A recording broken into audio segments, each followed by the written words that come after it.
we're going to do another stock review, and this used to be one of my favourite stocks to shoot, but because of the way the pricing's changed, I was looking back at my old receipts. Kodak ProImage was £26, including VAT, in 2018. Now it's for 5 rolls. Now it's £62, £60 for 5 rolls. So it doesn't really make it economical to shoot, because it's a great film, but it's just not worth that much money. I mean, just to put it in perspective, I can buy 5 rolls of Kodak Vision 3 250D for 40 quid. And obviously there's a little bit more expense when you develop it, but it's like in a different league of film. Kodak ProImage is like sort of just a step up from Kodak Color Plus quality wise. It's a great film, but it's such a shame because it's, at that level, it's sort of potentially not worth shooting anymore. Anyway, yeah, I mean, so it was basically distributed abroad. I believe it was like South America and countries like that had it first of all, and then it became popular in Europe, and we got it over here. I don't know the background behind that. You didn't see it 5 to 10 years ago. You didn't see it here very often, but it came over. We had a great phase of about 4 or 5 years where we could shoot it at a reasonable cost, and then it's come through the roof. Anyway, so we'll look through some photos, and then then I'll sort of come back at the end and finish off. Okay, so this first one is basically, I shot this demonstration in, what is that, Strand, Tonker Road. Guy with it, it's a typical demonstration moment, guy with a flare. It's a classic. Every demonstration has one, and this has this. But you can see the reds are amazing, really punchy reds in this. It's all overcast, you can see, but nice, like red and yellow, really, really strong. Okay, next one. I was trying to do a layers thing here. So I was trying to do the blue at the top, the building in the middle, and then all the red of the protesters, demonstrators going in. But then the policeman walked in the middle of the shot, and I just took it anyway, because you can't like hang around with these things.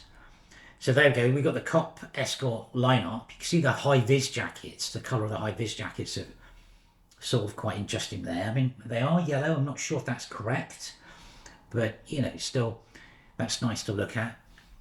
Okay, then this, I shot this flower in field. I was just seeing what it did with green, and basically the yellow.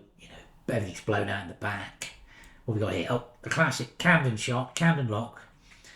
Yellow, blue. Does the blues great. They're a bit more subtle. They're not very, hugely strong. Not much grain in this. It's not massively grainy.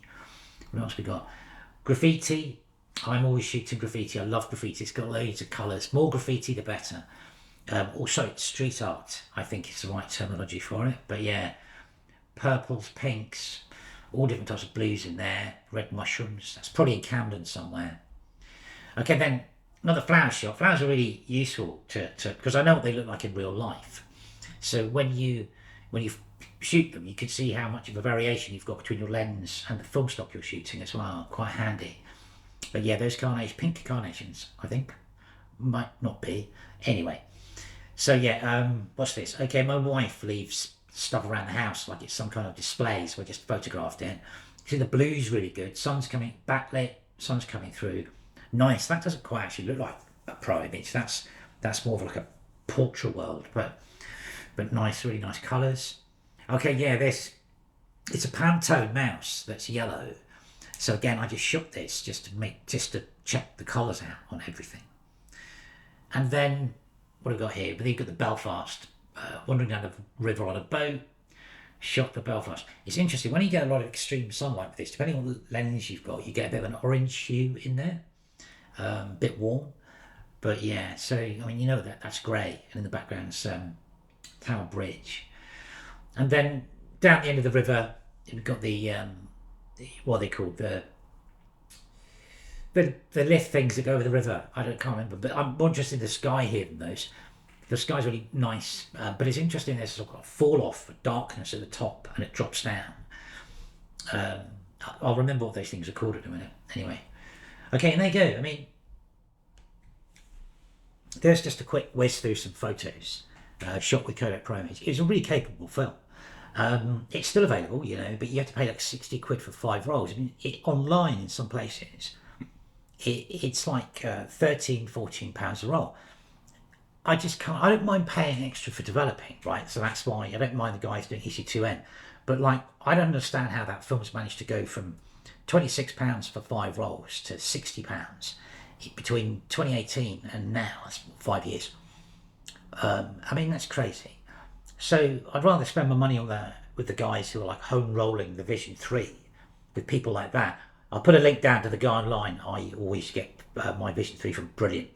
Because, I mean, you know, I'd much rather invest in those people than what they're doing. I mean, it's just obscene. I mean, I've just seen the prices for Color Plus. We'll go through that at some point as well. That's like £10 a roll. That's like the lowest sort of tier. It's great. It's like, you know, family snack type film.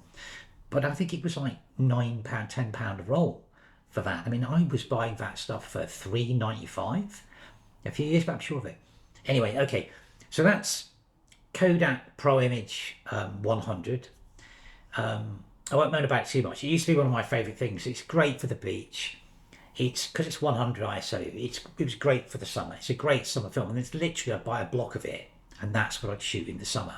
It's just, you know, great, but it's now a bit too pricey to do that with, and I'd rather shoot 50D or 250D. Anyway, I hope that's been of some use. Thanks for watching.